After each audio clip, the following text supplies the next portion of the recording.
In today's tutorial, I'm going to show you guys how to save an article reading list offline on your Safari web browser.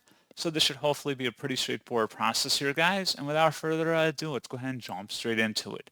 So all you have to do is open up the Safari browser and then select the Safari button up in the top menu bar. Go down and select Settings. You want to select the Advanced button up in the top bar here. And then there should be an item that says Reading List. Save articles for offline reading automatically. Go ahead and check mark inside of there and then just close out of it. And that's all you have to do. So pretty straightforward process, guys. And as always, thank you for watching. I do hope I was able to help you out, and I do look forward to catching you all in the next tutorial. Goodbye.